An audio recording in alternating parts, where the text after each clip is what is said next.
Olá, queridos. Chegamos ao último capítulo da primeira divisão do livro de Salmos, abrangendo o Salmo 1 ao Salmo 41, em que aprendemos muitas lições valiosas a partir das experiências de Davi.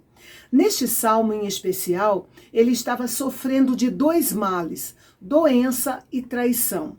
Davi inicia este salmo destacando uma questão que envolve integridade, que é o modo de tratar os outros. E ele confia que Deus o abençoará por sua bondade anterior para com os pobres. A ideia por trás da palavra traduzida no versículo 1 como pobre, necessitado ou desamparado, dependendo da tradução, refere-se àqueles que são pobres em substância, fracos em força corporal, desprezados em reputação e desanimados em espírito. E são justamente estes que geralmente são evitados e frequentemente desprezados. Davi descreve as bênçãos que o justo recebe em decorrência dessa sua generosidade. Claro que não é a única marca dos justos, mas é algo significativo, pois o Senhor o protege dos inimigos, prolonga sua vida na terra e quando ficam enfermos, o Senhor restaura sua saúde. De uma maneira indireta, Davi parecia apelar a Deus por misericórdia e bênção com base em suas boas obras, especialmente no trato com os necessitados, como nós lemos no versículo 1. Apesar das suas boas obras, Davi sabia que elas não apagavam os seus pecados, que eram dirigidos contra Deus. Seu corpo estava muito doente, mas o que realmente afligia sua alma era o seu pecado. Por isso ele fez uma confissão clara e honesta quando disse: "Sara minha alma, porque pequei contra ti." Infelizmente, Davi tinha que lidar o tempo todo com os seus inimigos, homens que falavam mal dele e desejavam a sua morte. Note que Davi era um bom rei e um homem íntegro. Por que então tinha tantos inimigos? Provavelmente por causa da inveja e da sede de poder daqueles que o rodeavam. Muitas pessoas boas são vítimas de fofocas e de calúnias, e até mesmo seus atos mais benevolentes são mal interpretados. Por exemplo, no início da história do cristianismo, os cristãos foram perseguidos, acusados e caluniados. Diziam que eles eram a principal razão dos problemas que atormentavam todo o império. Mas isso não tinha fundamento algum, uma vez que os seguidores de Jesus eram bons cidadãos, viviam vidas morais puras, amavam os outros e demonstravam isso o tempo todo. Os cristãos tornaram o império melhor e não pior. Ainda assim, essas mentiras se espalhavam e eram popularmente acreditadas.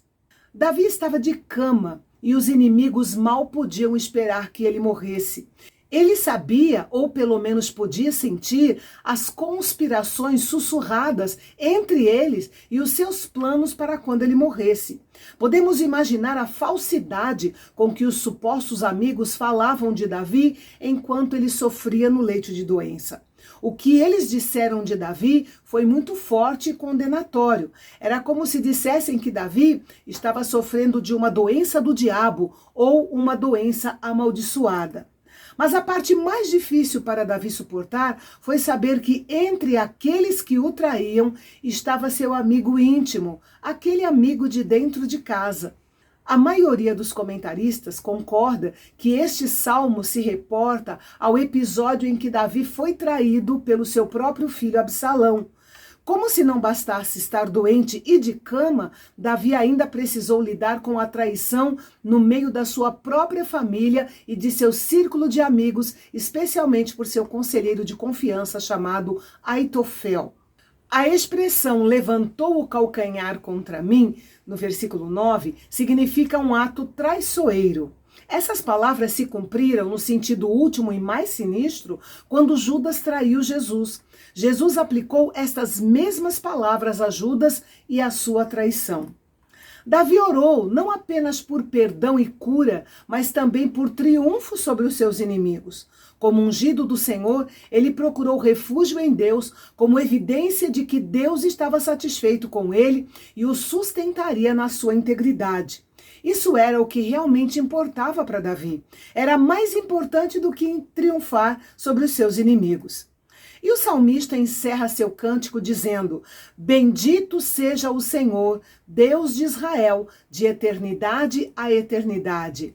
Amém e amém. Muitos comentaristas acreditam que este é o fim não apenas deste salmo, mas do primeiro livro dos Salmos, que engloba os salmos de número 1 a 41, que termina com uma doxologia que profere uma explosão de louvores ao Senhor, encerradas por um duplo amém. Amém e amém. Aqui o Senhor, ou Javé, é honrado como o Deus da aliança de Israel. Foi apropriado que Davi terminasse o cântico com os olhos voltados para o Senhor, e não para si mesmo e nem para os seus inimigos. E assim nós encerramos a primeira parte do livro de Salmos.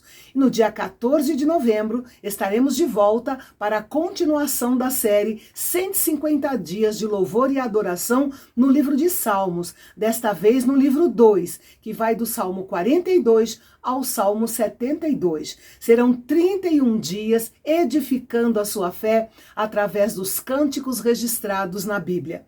E eu fico por aqui, esperando encontrar você no dia 14 de novembro, aqui no Canal Bendito, o canal de Fala Fácil, onde a teologia é para todos.